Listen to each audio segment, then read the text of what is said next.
Selamat siang, perkenalkan saya Lydia Ripka Silitonga dengan NIM 0497763371 dengan kode mata kuliah SKOM 4206 Perencanaan Program Komunikasi dengan tutor Bapak Vidi.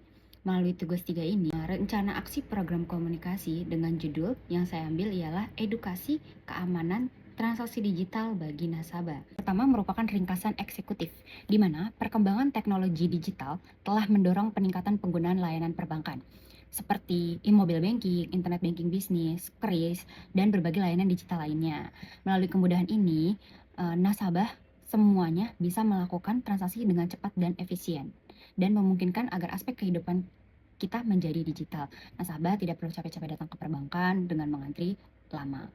Program ini bertujuan untuk meningkatkan pengetahuan dan kesadaran serta perilaku aman terhadap transaksi digital.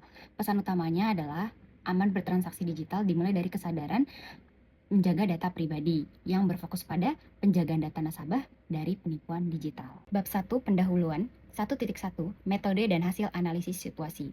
Inovasi layanan perbankan di era digital membuat berbagai transaksi lebih mudah dilakukan. Dengan sentuh layar, buka aplikasi, masukkan PIN, tap beberapa kali, langsung transaksi pun bisa selesai. Namun perlu diketahui di balik transaksi kemudahannya, nasabah harus tetap waspada menjaga data perbankan karena pelaku kejahatan di era digital sering memanfaatkan kelengahan pengguna untuk menggunakan data pribadi. Rendahnya pengetahuan tentang perbankan digital yang mencakup pemahaman tentang fitur aplikasi dan elemen keamanan cyber adalah masalah utama di lapangan. Dalam tujuan kampanye program perencanaan komunikasi, media yang digunakan terutama adalah media sosial dan interaksi langsung kepada nasabah.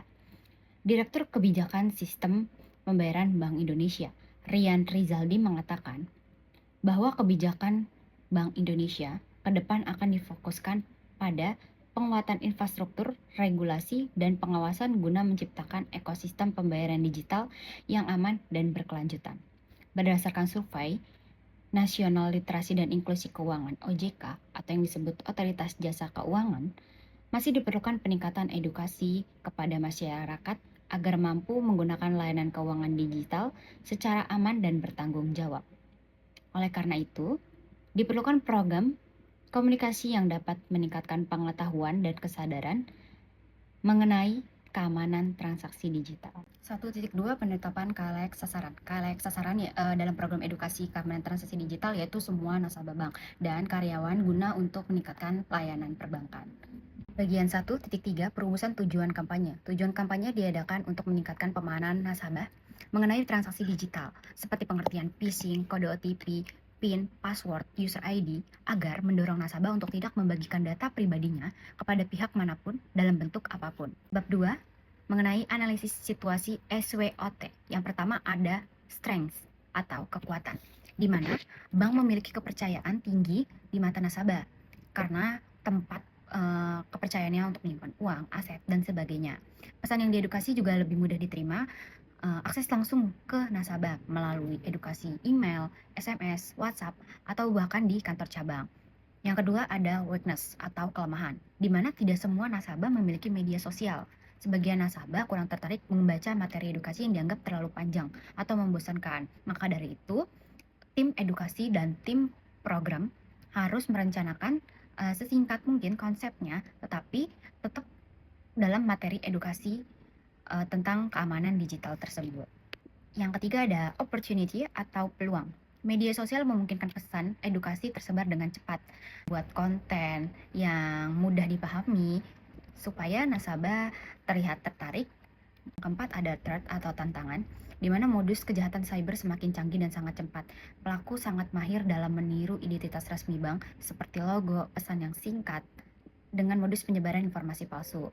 Maka dari itu, semua nasabah harus memastikan pesan yang diterima adalah resmi dari bank terkait. Bab 3, strategi, di mana strategi yang dilakukan kantor cabang dalam melakukan edukasi keamanan digital menggunakan perspektif transmission dan perspektif mencipta makna. 3.1 Perspektif Transmission. Menurut MC Quayle, 1994, pendekatan yang menekankan pada pengiriman pesan dari sumber ke penerima melalui suatu saluran tertentu dengan suatu efek. Saluran suatu efek itu seperti email yang diblast ke nasabah, melalui media sosial kantor cabang, serta ada website resmi bank, e-flyer pada aplikasi mobile banking, seperti iklan pada saat nasabah buka aplikasi mobile banking. 3.2, perspektif mencipta makna. Komunikasi yang bertujuan untuk menghadirkan makna pada isi pesan di pikiran kalayak atau sasaran, yaitu nasabah. Karena tujuan utama program edukasi ini bukan sekedar mengirim informasi, tetapi juga mengubah pola pikir dengan pemahaman bahwa keamanan transaksi digital itu sangat penting. Bab 4 ada rencana aksi. Rencana yang akan dilakukan kantor cabang selama dijalankan kampanye edukasi keamanan transaksi digital tersebut. Pelaksanaannya sekitar selama sebulan, di mana tahap 1 persiapan di minggu pertama, seperti penyusunan materi transaksi digital, pembuatan desain dan ide konten, serta media yang akan digunakan. Tahap 2 ada pembuatan e-flyer pada minggu kedua ini, diharapkan membuat e-flyer, cara mengenali phishing, ada juga tips aman penggunaan kode OTP, PIN, dan password serta user ID yang aman. Juga ada pengertian keamanan transaksi digital.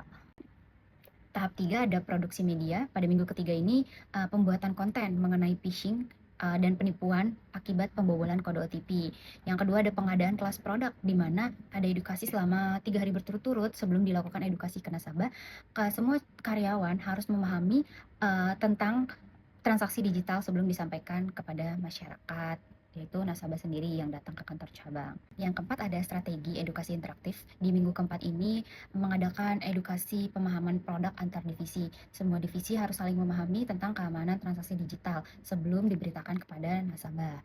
Ada juga pencetakan flyer atau seperti brosur untuk dipajang di meja customer service maupun di meja teller. Yang terakhir ada edukasi saat bertransaksi di kantor cabang, apapun transaksinya. Kayak di customer service, ada pencetakan buku tabungan, sembari dicetak buku tabungannya, sembari diberitahu tentang edukasi keamanan digital tersebut. Bab 5, MONEV atau monitoring dan evaluasi. Tujuan monitoring program. Tujuan dilakukan kampanye edukasi keamanan transaksi digital dengan memastikan pelaksanaan selama kampanye berjalan sesuai tujuan, jadwal, dan pada semua khalayak dapat menerimanya. Selanjutnya ada laporan pelaksanakan edukasi pada counter teller dan CS. Apakah selama bertransaksi customer service dan teller sudah menjalankan edukasi tersebut atau belum? Apakah selama pengadaan edukasi ada hambatan? Tujuan evaluasi program. Tujuan ini untuk mengetahui seberapa berhasilnya program dalam mencapai edukasi kampanye komunikasi. Strategi yang digunakan untuk evaluasi ini untuk merubah pengetahuan, pemahaman, pemikiran, dan tindakan nasabah mengenai keamanan transaksi digital merupakan data pribadi yang sangat penting. Metode evaluasi program yang akan dilakukan. Yang pertama ada jumlah interaksi tayangan pada media sosial kantor cabang.